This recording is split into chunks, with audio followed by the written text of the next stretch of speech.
Okay, we have a gem here of an article written by Emma O'Toole, a total tool, a social justice warrior tool of the first order, entitled My Beef with Jordan Peterson's All-Cow Diet. So we're about to get the opinion of this O'Toole on Jordan Peterson's diet. But before I go ahead and read through the article here at The Guardian, I wanted to go to her, show you the detail page for who she is. Emma O'Toole, and I apologize if I'm mispronouncing the first name there, but the tool part is really all I think we need to know here. She's an associate professor of what? Of what? What would she need to be in what sort of associate professor position would add credibility or credence to her making a print criticism of Jordan Peterson's diet? Well, here, Ms. Toole is an associate professor of Irish performance studies at Concordia University. And there we go. And she is also the author of Girls Will Be Girls, which I found here at Amazon. It came out a few years back. You can get it for $12.46 at paperback. It's got 4 reviews so far. Girls Will Be Girls. And there's the cover. That helps give you an idea where we're coming from here. So we have the Irish performance study professor has decided to critique, and The Guardian has decided to print her critique of Jordan Peterson's diet. Okay. The psychologist's daughter, Michaela, invented the beef diet to ease her health problems. First of all, this is idiotic.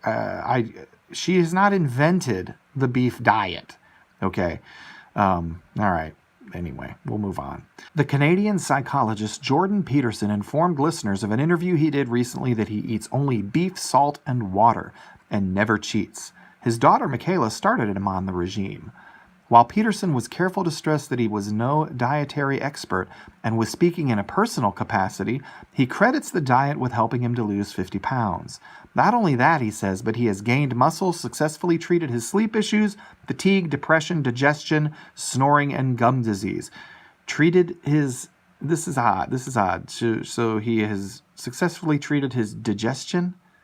Okay, maybe digestion issues. I mean, maybe writing's not her thing either. I mean, writing is not necessarily Irish performance studies, right? So, language skills, not a top-tier priority, I'm guessing here. Anyway, the only downside is that reintroduction of any other food or drink makes him sick. He cites a recent experience when cider produced an overwhelming sense of impending doom and prevented him from sleeping for 25 days. Now, the article goes on. We'll touch on a few more pieces here. Joe Rogan, the comedian commentator who conducted the interview in which Peterson's dietary news was revealed, listens reverentially, compliments Peterson repeatedly on his physical appearance, and declares himself interested in trying the all-cow plan himself.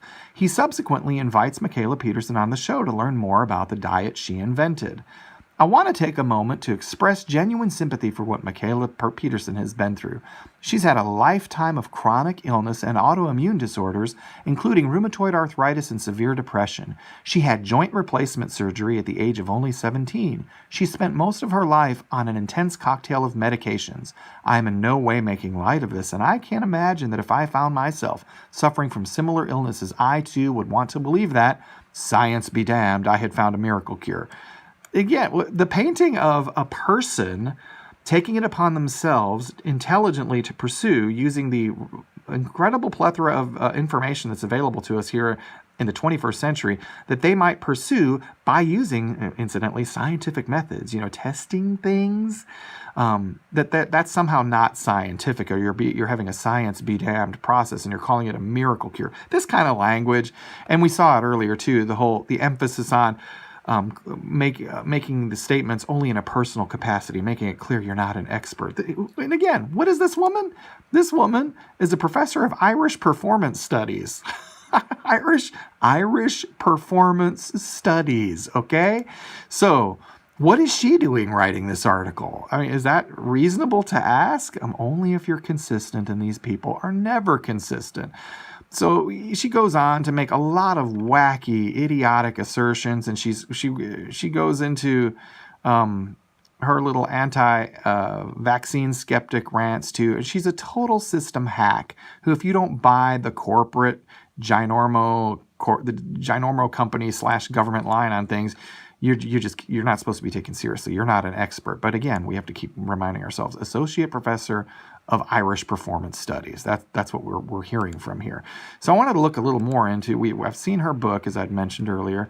We got the book here at Amazon, and then in looking into some of her past experiences and some of her other commentaries, and she's had many, as you can imagine. She's, I don't know if she's making it plain in every article that she's doing this personally, or if she's and making it clear that she's just an associate professor of Irish performance studies when she tells people how to rightly handle or wrongly handle all sorts of issues that have nothing to do directly or indirectly with Irish performance studies. But one article I thought was pretty interesting, pretty cool. Irish Feminist, and this was published, let's see here, this is back in, I don't know. No, I'm not sure exactly this is from a few years back. Oh, I see here. Yeah, June 13th. Irish feminist Emma O'Toole on why she hasn't shaved in years. I'm fed up with pressure on women to modify their bodies.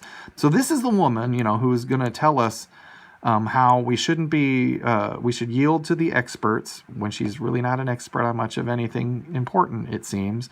And this is a woman who was making, desperately, basically crying out for attention and getting it from the social justice warrior media by not shaving her armpits and legs and other things for a very, very long time. And here's the article. And I thought this tells us a lot about the person who would lecture us about Jordan Peterson's diet.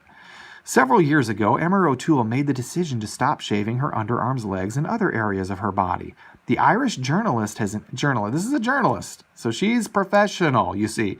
This is why she should be listened to and you should shut up. Journalist, has intentionally not removed any of her body hair in almost 5 years. The pressure to conform to an arbitrary idea of beauty is tiring, she told News Talk FM.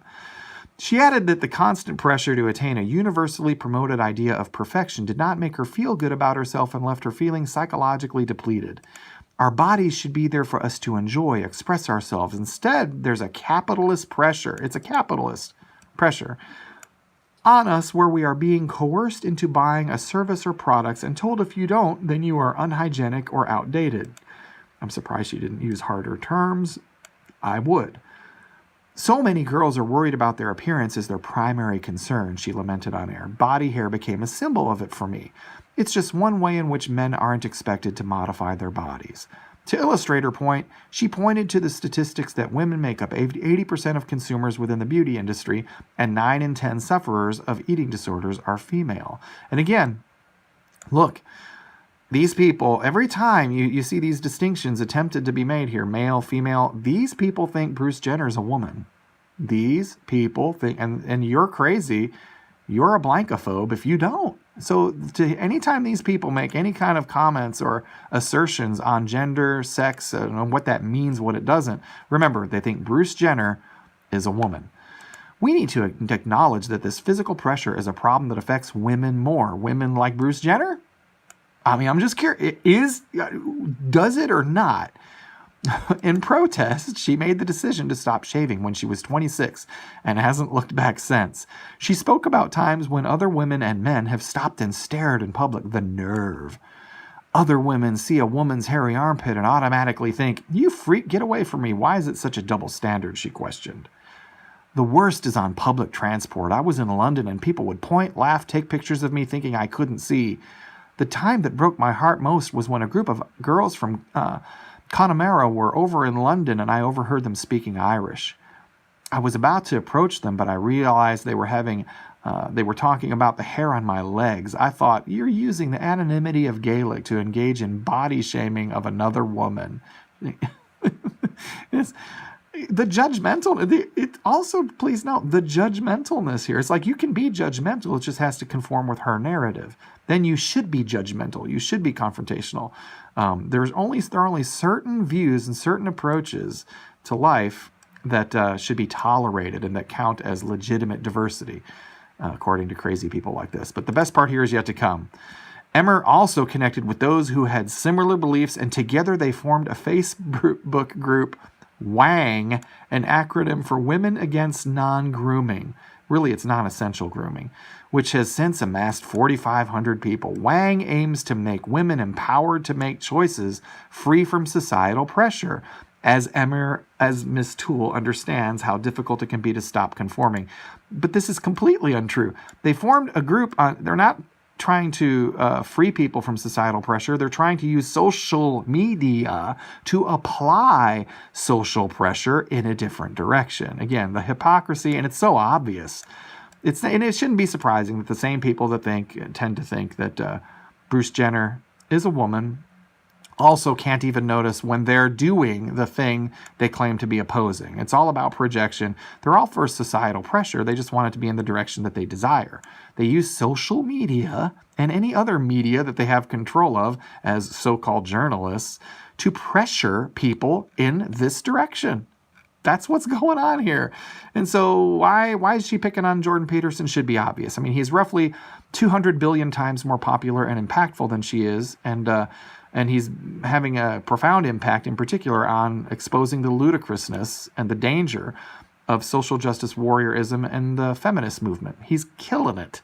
He's shining light on and destroying all the things she values most, all the things that she wants to societally pressure people towards.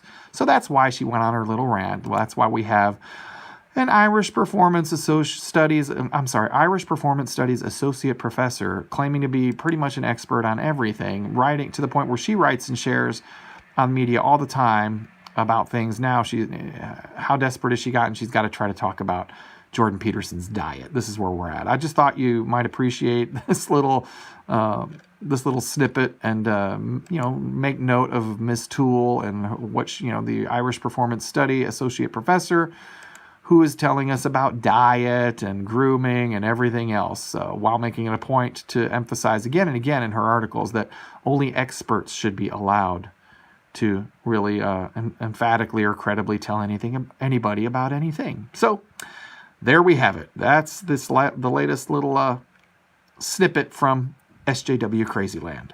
If you appreciated this video and you want to support what we're doing, please like the video, share the video, and subscribe to the channel. If you're watching this on YouTube, please hit the little bell icon so that you can be notified every time we post a new video, which we're hoping to do regularly on a daily basis from here on out on this subject and related subjects. Thank you very much for your support. Without it, we can't continue to do this.